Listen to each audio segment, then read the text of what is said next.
प्रिय विद्यार्थियों के लिए आज का विषय है संगोष्ठी, या हम इसे सेमिनार भी कह सकते हैं 2021। विषय है राष्ट्र धर्म एवं राष्ट्रवाद। इस विषय पर विद्यार्थियों को जानकारी दी जाएगी और विद्यार्थी इसे गंभीरता से सुनेंगे और समझेंगे। सबसे पहले आप विषय पे आएंगे, गोष्ठी का अभिप्राय समझें कि कोई विषय निश्चित होता है जिस पर लोगों के द्वारा विचार व्यक्त किया जाता है। उसमें आज आपका विषय है राष्ट्र धर्म एवं राष्ट्रवाद। ठीक है, बोल सकते हो बीच में, ऐसा मालूम हो कि आप चेतन अवस्था में। ठीक है, तो आप देखिए यहाँ पर क्या है, राष्ट्र धर्म और वहाँ पर क्या है, राष्ट्रवाद। इन दोनों को आपको बखूबी समझना है। जो कॉमन शब्द है राष्ट्र यहाँ पर भी है और राष्ट्र यहाँ पर भी है। इसको समझने से पहले यह जरूरी है कि आप धर्म को समझें। किसको? धर्म को समझें कि धर्म क्या है। आमतौर पर जो बच्चों के बीच में या बड़े लोग भी इस बात को समझते हैं कि धर्म जो बताया जाता है सामान्य तौर पर कि धर्म क्या है, तो लोग बताते हैं धर्म हिंदू है, धर्म मुस्लिम है, धर्म ईसाई है, धर्म सिख है। इस प्रकार से लोग धर्म की व्याख्या करते हैं, पर वास्तव में यह धर्म नहीं है। यह क्या है? धर्म नहीं है। कैसे नहीं, इसको हम बताएंगे। इसके पहले आप देख लो यहाँ पर जो धर्म है वह क्या है, इसको समझ लो। जैसे ही धर्म क्या है इसको आप समझ लेंगे तो धर्म के अलावा जो अन्य चीजें हैं उनको भी आप अच्छी तरह समझ लोगे। तो यहाँ पर देखिए, धारयत इति धर्म, फिर से आप देखिए, धारयत इति धर्म, इसका अर्थ है कि जो धारण किया जाता है वही धर्म। जो धारण किया जाता है वही धर्म है।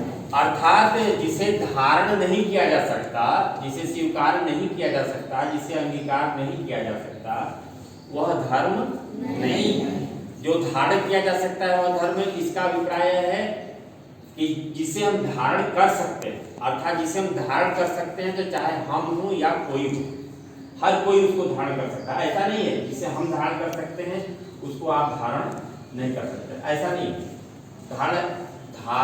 यहाँ पे जो बताया गया धार्यत इति धर्म, अर्थात जिसे धारण किया जा सकता है। अभिप्राय है कि मानव जिसे धारण कर सकता है, कोई भी मानव, वह क्या है? धर्म। क्या है वह? धर्म है। अब इसके बाद देखो, जो भ्रम की स्थिति पैदा होती है लोगों के मन में या दिमाग में, तो धर्म, ठीक है, यहाँ पे जो शब्द दिया गया आपको धर्म, तो धर्म वह है जिसे धारण किया जा सकता है। यह स्पष्ट हो गया। जिसे धारण नहीं किया जा सकता वह धर्म नहीं है। इतनी बात क्लियर हो गई। यह इसलिए बताया जा रहा है कि राष्ट्र धर्म को समझने से पहले धर्म को समझना पड़ेगा, और राष्ट्रवाद को समझने के पहले केवल वाद को समझना पड़ेगा। जब आप धर्म को समझ लेंगे और वाद को समझ लेंगे तो राष्ट्र धर्म भी समझ लेंगे और राष्ट्रवाद भी समझ लेंगे। ठीक है ना? यहाँ पर देखिए आप, धर्म, तो धर्म वही है जिसे धारण किया जा सकता है, जिसे धारण नहीं किया जा सकता वह धर्म नहीं है। इतना स्पष्ट हो गया। उसके आगे देखिए, जहां पर लोग एक दूसरे से घुल मिल जाते हैं या उन शब्दों को एक जैसा समझ लेते हैं या एक मान लेते हैं, वह क्या क्या है। जैसे धर्म को हम क्या कर देते हैं, धर्म को हम मत भी बोल देते हैं, या पंथ भी बोल देते हैं, या संप्रदाय भी बोल देते हैं। ठीक है, पंथ का अभिप्राय क्या है? पंथ, पथ, मार्ग या रास्ता। किसी स्थान पर पहुंचने के लिए मार्ग अलग अलग हो सकते हैं। ठीक है, उदाहरण के तौर पर कहीं आपको पहुंचना है तो उसके लिए रास्ते अलग अलग हो सकते हैं, एक से अधिक रास्ते हो सकते हैं। वह क्या है? पंथ है। क्या है? पंथ है। इसी तरह से मत है। मत का अभिप्राय विचार। किसी विषय पर किसी का मत कुछ और हो सकता है और किसी का मत कुछ और हो सकता है। मत अलग अलग हो सकता है। बात समझ में आई? रास्ता भी अलग अलग हो सकता है और विचार भी अलग अलग हो सकता है, पर धर्म अलग नहीं हो सकता। ये बात समझ में आ रही ना? धर्म अलग नहीं हो सकता, धर्म एक है। सामान्य तौर पर क्या बताया जाता है कि हिंदू, मुस्लिम, सिख, ईसाई, ये सभी धर्म, ऐसा बताया जाता है, पर धर्म ऐसा नहीं है। धर्म एक है। धर्म जिसे हम धारण कर सकते हैं। मत का अभिप्राय क्या है? जैसे कोई कह सकता है कि अभी हमको घर जाना है, कोई कहेगा नहीं हम अभी घर नहीं जाएंगे बल्कि रुकेंगे। यह क्या है? ये विचार। क्या है? यह विचार और यह मत। उसी तरह से किसी स्थान पर या किसी निश्चित केंद्र बिंदु तक या किसी को प्राप्त करने के लिए अलग अलग रास्ते हो सकते हैं। ठीक है, तो उसको क्या बोलते हैं? पंथ। क्या बोलते हैं? पंथ। पंथ या पथ या मार्ग या रास्ता। बात समझ आ रही है? तो मत यह हो गया विचार, अलग अलग विचार हो सकते हैं। पंथ या पथ ये भी अलग अलग हो सकता है। इसी तरह से संप्रदाय भी है। क्या है? संप्रदाय। ठीक है, जैसे धर्म की बात की जाती है तो हिंदू भी धर्म है, मुस्लिम भी धर्म है, सिख भी धर्म है, ईसाई भी धर्म है। इस तरह से सरकारी पत्रावलियों में भी कॉलम बने रहते हैं कि आप हिंदू हैं तो इतने निशान लगाइए, मुस्लिम है तो यहाँ, सिख हैं तो यहाँ, या फिर अन्य जो संप्रदाय के हैं तो उसको धर्म से जोड़कर बताया जाता है, परंतु वह सच नहीं। मेरी बात समझ आ रही है? वह सच नहीं है क्या? कि यह जो मत है, हम अलग अलग हमारी विचारधारा है या हम अलग अलग रास्ते से किसी एक निश्चित स्थान पर पहुंचना चाहते हैं, या इसी तरह से हमारी जो आध्यात्मिक प्रवृत्ति है वह अलग अलग दिशाओं से किसी एक प्रमुख केंद्र तक पहुंचती है, वह है संप्रदाय। ठीक है, अब आप हमको लगता है कि धर्म, मत, पंथ और संप्रदाय में अंतर समझ में आ गया। बात समझ में आ रही है? यह प्रमुख चीज है। इसके बाद देखिए, यह धर्म की बात इस पर बताएगी, संक्षिप्त में धर्म की बात बताएगी। राष्ट्र की भी हमने चर्चा नहीं की, पहले हमने धर्म की बात की ताकि आप धर्म समझ लें, क्योंकि राष्ट्र कॉमन है, राष्ट्र यहाँ भी है और राष्ट्र यहाँ भी है। तो जब धर्म आप समझ लेंगे तो राष्ट्र धर्म क्या है यह भी आपको समझ में आ जाएगा, और जब धर्म नहीं समझ में आएगा तो राष्ट्र धर्म भी समझ में आने वाला नहीं। अब यहाँ पे आते हैं वो वाद। क्या है यह? वाद। ठीक है, वाद। फिर हम दोनों को जोड़ करके एक साथ बताएंगे। वाद का अभिप्राय क्या है आप समझ लो। वाद किसी बात को जब हम कहते हैं, किसी बात को हम जब कहते हैं तो क्या है? वाद। क्या है? वाद। कोई यह जरूरी नहीं कि आपके द्वारा जो कही गई बात है उस बात को इनके द्वारा माना जाए, कोई जरूरी है? यह भी हो सकता है कि आपके द्वारा जो बातें कही गई उसको ये मान लें, और यह भी बात हो सकती है कि आपके द्वारा कही गई बात को यह न माने। वाद का अभिप्राय समझ रहे हो? उसके साथ क्या है? बोलना, कहना या बोलना। ठीक है, उसी को कहते हैं कथन। क्या कहते हैं? कथन। जो चीज कही जाए। उक्ति उसी से जुड़ा हुआ है, उक्ति। वाद को हम कहना, बोलना, कथन या उक्ति इतने शब्दों से समझ सकते हैं। जब हम किसी बात को रखते हैं कहीं पर तो हमारा एक विचार, हमारा एक वाद। ठीक है, जैसे हमने कोई बात कही, उसमें से कुछ लोग सहमत हो सकते हैं कि हाँ आप सहमत हैं, कुछ लोग असहमत होंगे। तो जो असहमत होंगे, असहमत के बाद वे अपना तर्क देंगे हम असहमत क्यों। केवल इतना ही नहीं कि असहमत होंगे, असहमत नहीं होंगे तो तर्क भी देंगे कि हम असहमत क्यों। तो जब जो तर्क देते हैं वाद के बाद, जो असहमत की बात आती है उसको बोला जाता है प्रतिवाद। क्या बोलते हैं? प्रतिवाद। यानी वाद, वाद जो बताया गया, वाद किसी बात को कहना वाद है, और किसी बात को जो कह रहा है वह क्या है? वादी। क्या है? वादी है। और वादी जिस बात को कहता है उसके विरोध में जो बात करे वो क्या हो गया? प्रतिवादी। क्या हो गया? प्रतिवादी। इसको समझिए आप। इसलिए वादी की बात के विरोध में कही जाने वाली बात कौन कहता है? प्रतिवादी। या वादी के जवाब का जवाब, जो वादी जो जवाब दे रहा है उसका वो उत्तर दे रहा है, क्या हो गया? वो प्रतिवादी। क्या हो गया? प्रतिवादी हो गया। तो मुझे लगता है कि आपको यह वाद भी समझ में आ गया होगा कि वाद क्या है। वाद क्या है समझ में आ गया। हम अपनी बात किसी के सामने करते हैं, उसकी दो स्थितियां हो सकती हैं। उसके विपरीत जो दूसरा व्यक्ति है अपनी बात कर सकता है, या मेरे द्वारा जो बातें कही गई उसका वो जवाब दे सकता है, या मेरे द्वारा जो बातें कही गई हैं, वादी के द्वारा जो बातें कही गई उसका वो खंडन भी कर सकता है। ये बात समझ में आ गई। इसका अभिप्राय यहाँ पे आप समझ सकते हैं कि थोड़ी सी असावधानी में बढ़ती गई तो वाद में क्या हो जाएगा? विवाद हो जाएगा। क्या हो जाएगा? विवाद हो जाएगा। अगर एक दूसरे की बात को सुन रहे हैं, समझ रहे हैं, तर्क के अनुसार अगर बात कर रहे हैं तो वहां पर विवाद नहीं होगा। लेकिन अगर उसमें दूसरे तौर तरीके से चले जाएंगे तो वहां पर क्या स्थिति पैदा हो जाएगी? विवाद। अब आपको मुझे लगता है कि धर्म भी समझ में आ गया होगा कि धर्म क्या है। धर्म क्या है? जिसे धारण किया जा सकता है वह क्या है? धर्म। ठीक है। और जिसे धारण नहीं किया जा सकता वो धर्म नहीं है। स्पष्ट हो गया? जैसे प्रत्येक माताएं अपने बच्चों को दूध पिलाती हैं। प्रत्येक माताएं, उसमें ऐसा नहीं है कि जो हिंदू है, जो मुसलमान है, जो सिख है, जो ईसाई है, उसमें अलग अलग है। ऐसा नहीं है, सभी माताएं बच्चों को दूध पिलाती हैं। यह क्या है? धर्म। क्या है? यह धर्म है। प्रत्येक पिता अपने बच्चे का लालन पालन करता है, पोषण करता है कि नहीं करता? ऐसा तो नहीं है कि मुस्लिम, ईसाई, सिख या जैन अलग अलग संप्रदायों में, अलग अलग मतों को मानने वाले लोगों में अलग अलग बातें हैं, ऐसा नहीं। ये कॉमन क्या है? सब में कॉमन। अच्छा एक चीज और जान लो, इतना ही नहीं है, ये बातें प्रारंभ से वहां से उभरी। जो हमारे जो सबसे प्राचीनतम ग्रंथ हैं वे क्या है? वेद। क्या है? वेद। ठीक है। इन वेदों से ही हम क्या करते हैं? किसी चीज को जानते हैं। वेद माने क्या होता है? जानना। वेद माने जानना। सीधे सीधे आप जानो। वेदों में सबसे प्राचीन वेद है ऋग्वेद। कभी समय मिलेगा तो उसके बारे में विस्तार से बताएंगे, पर यहाँ ये जान लो कि वेद माने होता है जानना। तो वेदों में कौन सी बात कही गई? कैसे लोगों ने समझा किसी चीज को? कोई एक व्यक्ति नहीं, बल्कि अनेक व्यक्ति, अलग अलग व्यक्ति। अंदर आइए, चुपचाप बैठिए उधर।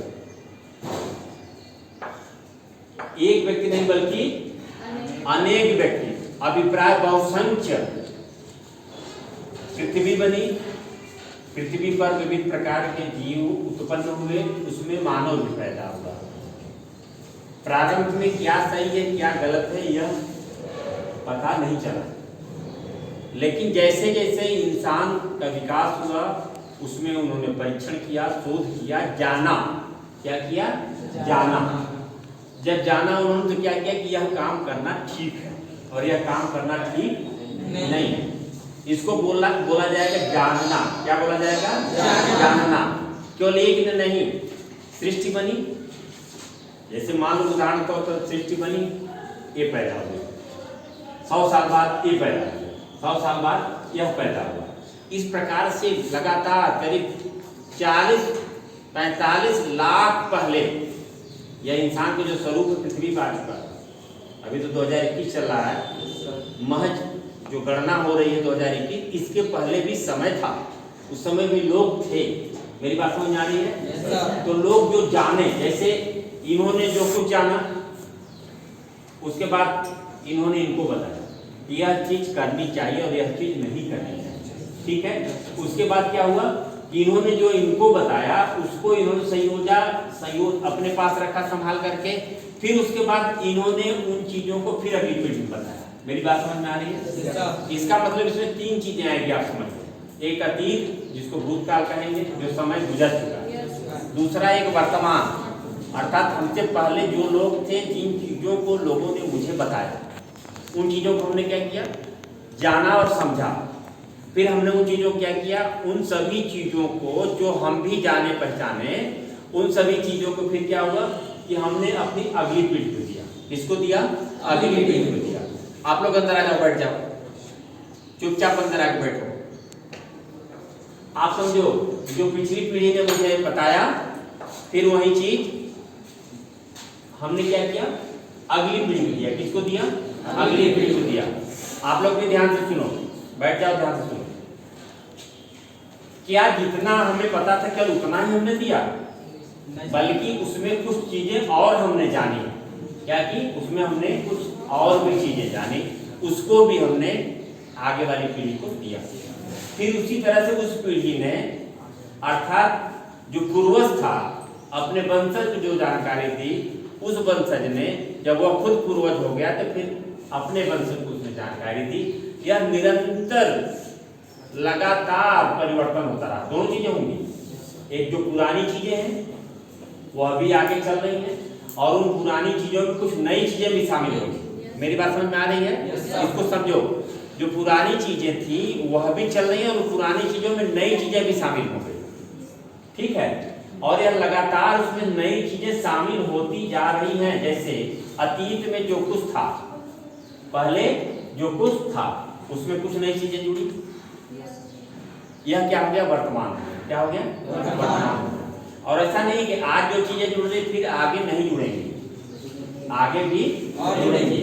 इसका अभिप्राय है कि जो अतीत में जो चीजें थी उसमें वर्तमान में कुछ जोड़ा, जो हम आज जोड़ रहे हैं, और जो आज हम जोड़ रहे हैं उसमें फिर भविष्य में भी कुछ चीजें और जोड़ी जाएंगी। समझ में आया? अर्थात पुराने में नई चीजों का लगातार समावेश होना, उसमें स्वरूप क्या हो? परिवर्तन। स्थिर नहीं है, क्या है? परिवर्तन है। इसी के साथ जुड़ा हुआ है। जब यह गतिविधि होती है तो उसको बोलते हैं सनातन। क्या बोलते हैं? सनातन। सनातन का मतलब स्थिर नहीं है। जो प्राचीन चीजें हैं उन प्राचीन चीजों में भी नवीन चीजों का निरंतर समावेश होते रहता। इन चीजों का समावेश होना जो ठीक है मेरे लिए, जो मेरे लिए ठीक है। अब देखो उसी के साथ बात जुड़ती है, जो वेद का अभिप्राय जानना है। जो ईसा के जन्म के 1000-2000 साल पहले, सटीक उसकी तिथि नहीं है, लेकिन वेदों की जो रचना हुई, जो सबसे प्राचीन वेद ऋग्वेद है, तो उसमें स्पष्ट तौर पे आप जानिए कि वह लोग जानते गए। वेद का माना हुआ जानना। क्या हो गया? जानना। तब इसमें क्या चीज निकली? इसमें क्या चीज निकली इसको समझो।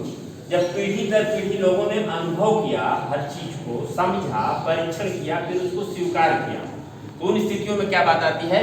देखिए यहाँ पर तब बात आती है सर्वे भवन्तु सुखिनः, सर्वे सन्तु निरामया, सर्वे भद्राणि पश्यन्तु मा कश्चित् दुःख भाग्भवेत्। यह लिया गया है बृहदारण्य उपनिषद से, ठीक है ना?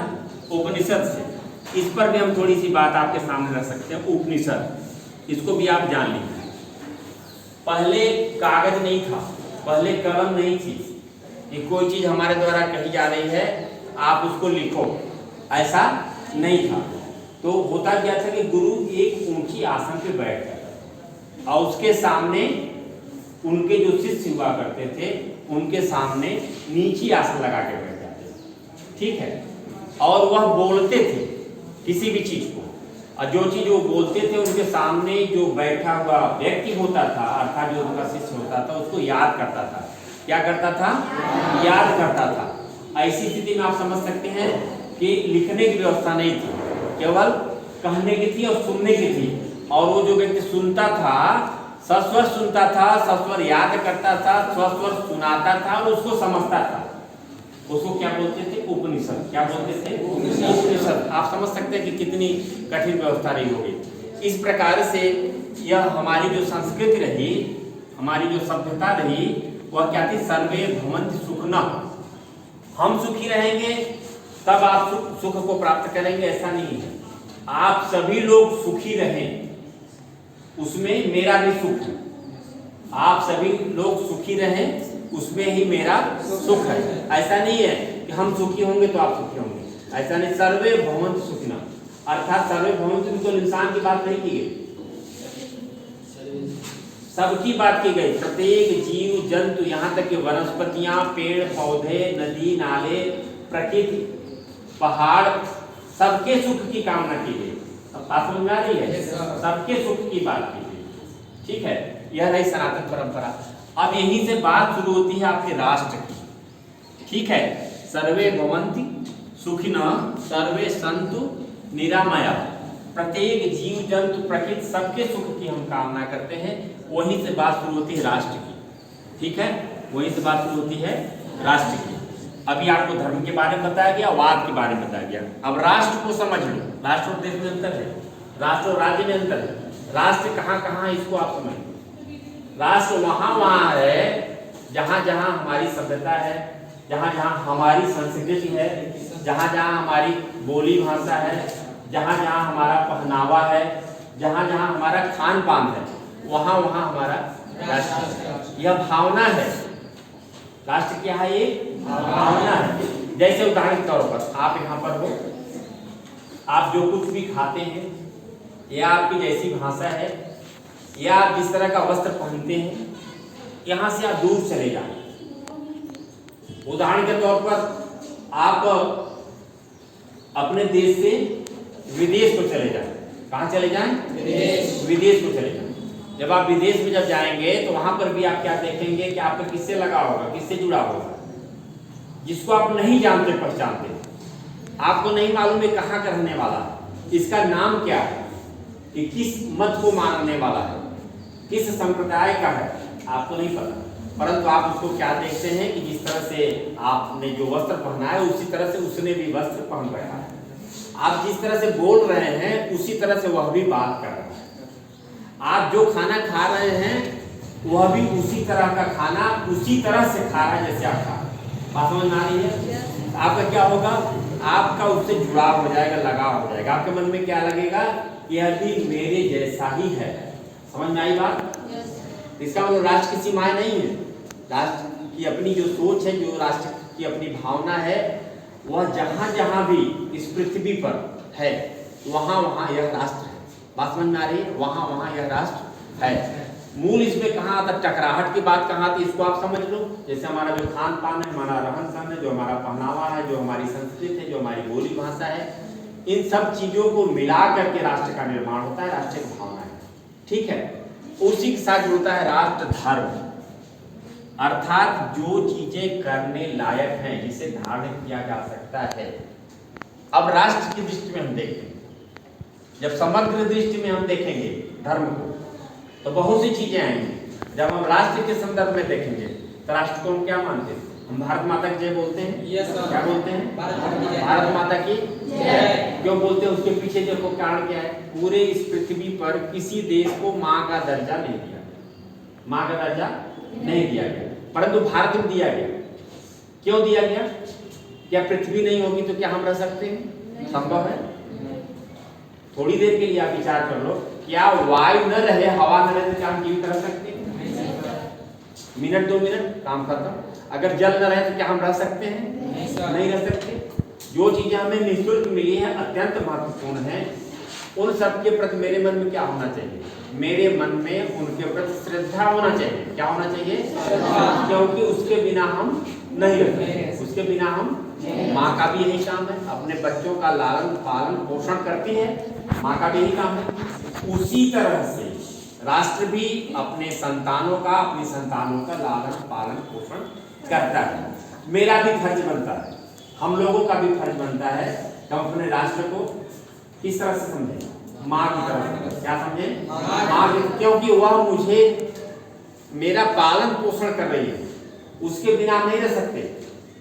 कभी कभार माँ थोड़ा सा हिलती डुलती है, अर्थात भूकंप आता है तो बेचैन हो उठते हैं। आखिरकार क्या होगा? हम बचेंगे कि नहीं बचेंगे? इसी पे हम खेती करते हैं, सब कुछ करते हैं, है ना। उसके साथ साथ अर्थात इस पृथ्वी ने हमें पाला पोसा। पृथ्वी न होती तो मुझे फल न मिलता, मुझे अन्न न मिलता, ये सब चीजें हमें न प्राप्त होता, जल की व्यवस्था न हो पाती। अर्थात पृथ्वी ने हमें पाला पोसा, अर्थात ये पृथ्वी क्या है? मेरी माँ है। और इस पृथ्वी को अर्थात इस राष्ट्र को हमें क्या समझना चाहिए? माँ समझना चाहिए। अच्छा, जब हम माँ समझेंगे, एक व्यक्ति माँ समझेगा तो उसकी क्या करेगा? देखभाल करेगा, सुरक्षा करेगा, बेवजह के वृक्षों को नहीं काटेगा, उनका संरक्षण करेगा, बेवजह पानी को प्रदूषित नहीं करेगा, बेवजह वायु को प्रदूषित नहीं करेगा, और जितनी उसे जरूरत है, जैसे उसके मन में यह भावना आ जाएगी, राष्ट्र की भावना आ जाएगी, तो बेवजह का पानी व फालतू का पानी नहीं बहाएगा, क्योंकि उसको पता है कि जल ही जीवन है, अगर जल नहीं है तो व्यक्ति जीवित नहीं रह सकता। उसके मन में जब ऐसी भावना आ जाएगी तो क्या करेगा? उसका संरक्षण करेगा। क्या करेगा? संरक्षण करेगा, बचाव करेगा। अब देखो, यह बात हो गई राष्ट्र की, जिसको हम माँ समझते हैं, जिसको हम माँ समझते हैं, ठीक है। दूसरी तरफ क्या है कि जब हमारी यह भावना होती है उनके प्रति, तो हम उनके प्रति अपनी श्रद्धा का भाव रखते हैं, समर्पण का भाव रखते हैं, ठीक है। यही चीज हो गई, जब हम उनके प्रति श्रद्धा का भाव रखते हैं, समर्पण का भाव रखते हैं, जिसने मुझे जीना सिखाया, जिनकी वजह से हम जीवित हैं, अर्थात उनके प्रति हमारा श्रद्धा का भाव, समर्पण का भाव, मातृत्व का भाव राष्ट्र के प्रति होना चाहिए। यही हमारा धर्म है। समझ में आया? ये क्या है? हमारा धर्म है, राष्ट्र के प्रति। दूसरी तरफ क्या है? हम जब माँ मानते हैं, उस तरह से उसको स्वीकार करते हैं, तो उसका संरक्षण करते हैं, बेवजह उसे हम नुकसान नहीं पहुंचाते, क्योंकि मेरी माँ है, क्योंकि उसी के बदौलत हम जीवित हैं, ठीक है। और दूसरी तरफ जब हम इस चीज को नहीं मानते हैं, फिर क्या पैदा होता है स्थिति? देखो, दूसरी तरफ एक व्यक्ति क्या करेगा, एक कहेगा कि हमको राष्ट्र को माँ मानना चाहिए, ठीक है, क्योंकि हम इसकी बदौलत हैं और हम नहीं, पृथ्वी नहीं रहेगी, ये राष्ट्र नहीं रहेगा, हम जीवित नहीं रहेंगे। इसलिए जिसकी बदौलत हम बचे हैं, जिसकी बदौलत हम जीवित हैं, जिसके बदौलत हम आगे बढ़ रहे हैं, उसके प्रति मन में श्रद्धा रखें, उसके प्रति मन में वंदनीय भाव है, स्तुत्य भाव है, उसके प्रति हम समर्पण का भाव दिखाएं। एक व्यक्ति ऐसा करता है, वाद और प्रतिवाद, दो चीजें। एक ने कहा कि मेरा ये धर्म है जिसे धारण किया जा सकता है, राष्ट्र का धर्म है कि राष्ट्र ने ही हमें पैदा किया है, राष्ट्र ही हमें आगे बढ़ा रहा है। दूसरी तरफ सैनिकों को देख लो, राष्ट्र ही तो है, राष्ट्र धर्म ही तो है। जो सैनिक अपने राष्ट्र की सुरक्षा में अपनी शहादत देता है, क्या अपने लिए देता है? किसलिए देता है? राष्ट्र के लिए, क्योंकि वो इस राष्ट्र को क्या मानता है? माँ मानता है। क्या मानता है? हम अपनी माँ की सुरक्षा, अपने प्राणों को त्याग करके भी, प्राणों को छोड़ करके भी, प्राणों का न्यौछावर करके भी अपनी माँ की सुरक्षा करेंगे, ठीक है। यह क्या है? राष्ट्र धर्म। क्या है? राष्ट्र धर्म। एक बात किसी ने कहा इस बात को कि राष्ट्र के प्रति हमारे मन में राष्ट्र माँ है और हम उसके पुत्र हैं, यह इस तरह की बात करता है। और एक दूसरा क्या करता है? नहीं, हम उसको माँ नहीं मानते। क्या नहीं मानते? माँ नहीं मानते, ठीक है। तो एक ने कहा मानते हैं, वाद की स्थिति हो गई, और दूसरा क्या कहता है? नहीं मानते। तो इन स्थितियों में क्या होगा? विवाद की स्थिति पैदा होगी। क्या होगी? विवाद की स्थिति पैदा हो जाएगी। और जब विवाद की स्थिति पैदा होगी तो आप समझ सकते हो कि विविध प्रकार के इस समाज में विद्वेष फैलेगा। क्या फैलेगा? विद्वेष फैलेगा, एक दूसरे से लोग नफरत करना शुरू करेंगे, और जो हमारा एक मजबूत राष्ट्र है वह क्या होगा? कमजोर होने लगेगा, बिखरने की स्थिति में आएगा, ठीक है। तो मेरी भावना क्या होनी चाहिए कि सर्वे भवन्तु सुखिनः, सर्वे सन्तु निरामया, अर्थात हम सबके सुख की कामना करते हैं, सभी लोग सुखी रहें और उन्हीं के सुखों में हम लोगों का भी सुख निहित हो। और अंत में इसी प्रकार से कहा जाता है कि पृथ्वी शांति, वनस्पतयः शांति, ये बातें कही जाती हैं। सबके हम अपने शांति की कामना नहीं करते, बल्कि सबकी शांति की कामना करते हैं। और जब हम सबकी शांति की कामना करते हैं, जब सभी लोग शांत रहेंगे तो स्वाभाविक है कि हम भी उसमें शांत रहेंगे।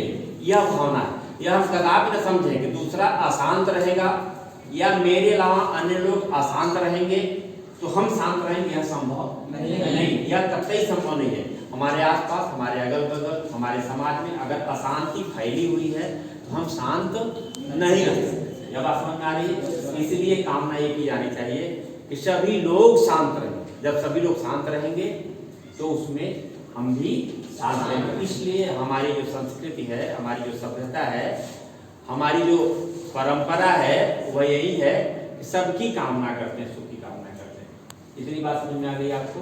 यही है राष्ट्र धर्म, और राष्ट्र धर्म के अनुसार कार्य किया जाता है तो उसे हम राष्ट्रवाद भी कह सकते हैं। परंतु जब इस राष्ट्र धर्म में किसी तरह की कोई बाधा आती है, तो ऐसी स्थिति में विवाद की स्थिति आ जाती है, और जहाँ हम शांति की कामना करते हैं वहाँ शांति नहीं बल्कि अशांति की स्थिति पैदा हो जाती है। और ये हमारी भारतीय संस्कृति है कि भारत की जो संस्कृतियाँ हैं, उन संस्कृतियों को विश्व भर के लोग मानते हैं, स्वीकार करते हैं, ठीक है। भौतिकता प्रमुख नहीं हमारे, हमारी संस्कृति प्रमुख है। हम दूसरे के सुख की कामना करते हैं, इस प्रकार से अब आप लोगों के बात समझ में आ गई होगी, राष्ट्र धर्म और राष्ट्रवाद। ठीक है, यहीं पर हम इसको पूरा करते हैं।